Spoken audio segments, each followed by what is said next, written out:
Este es el video explicativo de la herramienta JPA, la cual facilita el manejo de los datos de una base de datos desde una aplicación en Java. ¿Qué es JPA? JPA significa Java Persistence API. Es el estándar de Java encargado de automatizar dentro de lo posible la persistencia de los objetos en base de datos. JPA proporciona un modelo de persistencia basado en objetos para mapear bases de datos relacionales en Java. Entre las ventajas está que permite desarrollar más rápido, permite también trabajar con base de datos por medio de entidades en vez de queries, ofrece un paradigma 100% orientado a objetos, elimina errores en tiempo de ejecución y mejora el mantenimiento del software. Pero entre las desventajas está que no ofrece toda la funcionalidad que ofrecería realizar consultas nativas, ya que él mismo realiza las consultas y no lo tiene que hacer el programador, y si quiere algo más específico no lo podría realizar. El desempeño es mucho más bajo que realizar las consultas por medio de un JDBC, que es otra API que realiza la conexión y puede representar una curva de aprendizaje más grande. La historia de JPA. Pues JPA se origina de dos frameworks de persistencia. Primero está TubeLink, que es de tipo propietario, y también de Hibernate, que es de tipo abierto, open. JPA es una especificación basada en el JSR 220, conocido como Enterprise Java Bean 3.0. La idea principal es que es un framework ligero basado en POJs y pueden enfrentar desafíos de arquitectura e integración en aplicaciones empresariales. La fecha de lanzamiento final de las especificaciones del JPA 1.0 fue el 11 de mayo del 2006. Esto fue parte del proceso de comunidad Java. Las especificaciones de la versión JPA 2.0 fueron lanzadas el 10 de diciembre del 2009, mientras que las del JPA 2.1 se lanzaron el 22 de abril del 2013. Bueno, la transacción es la unidad de trabajo del JPA. Cuando se cierra una transacción, JPA ve cuál es el estado de las entidades y realiza las operaciones necesarias sobre la base de datos para mantener la coherencia entre las entidades y las bases de datos.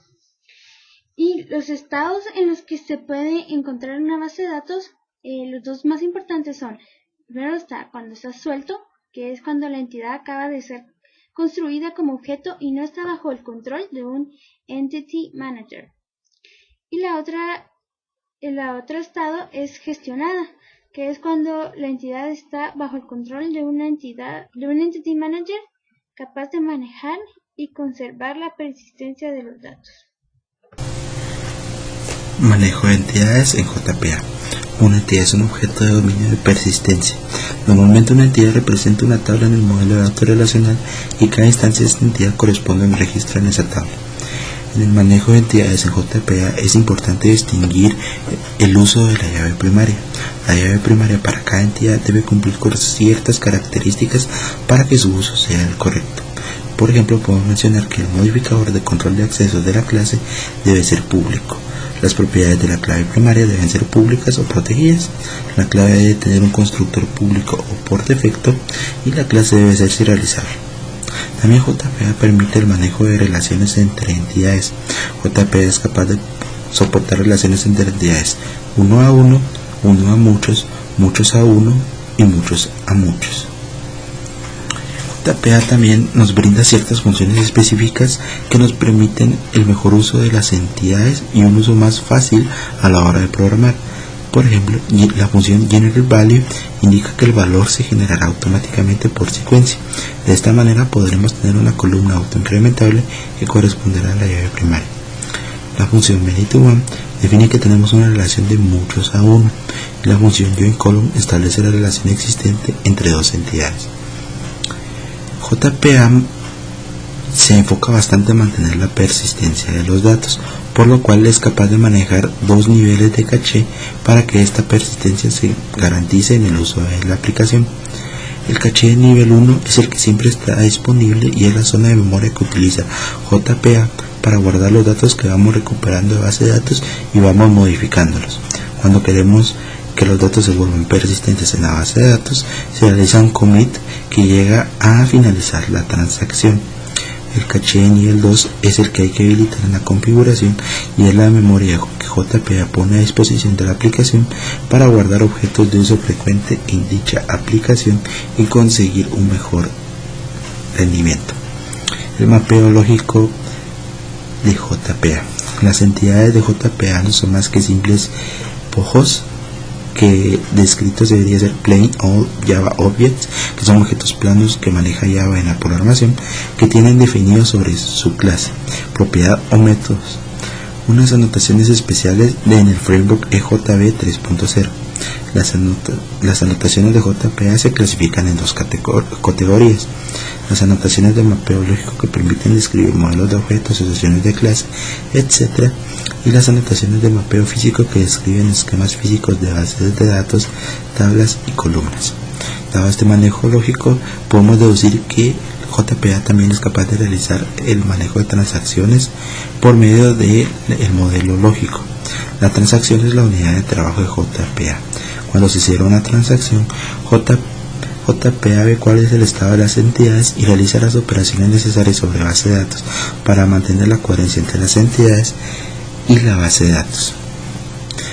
La arquitectura de JPA. La arquitectura de JPA se puede definir de manera bastante simple, ya que es una conexión entre la base de datos y la aplicación desarrollada en Java. Está conformada por 5 núcleos en específico, en el cual se encuentra la unidad de persistencia, que consta de los metadatos de declaración que describen la relación de los objetos de esa entidad con una base de datos relacional. Entity Manager Factory se utiliza para crear un manejador de entidad para las interacciones de base de datos. Los contenedores del servidor de aplicaciones normalmente proporcionan esta función, pero siempre es necesario instanciar el Entity Manager Factory si se utiliza la persistencia gestionada por las aplicaciones GPA. El contexto de persistencia. Define el conjunto de las instancias activas que la aplicación está manipulando actualmente. El contexto de persistencia se puede crear manualmente o por medio de inyección que brinda JPA. El Entity Manager o manejador de entidades es el gestor de recursos que mantiene la colección activa de objetos de entidad que está utilizando la aplicación. El Entity Manager maneja la interacción y metadatos de base de datos para las correspondencias relacionales. Una instancia de un Entity Manager representa un contexto de persistencia en la aplicación desarrollada en JPA entre la base de datos. Muchas gracias.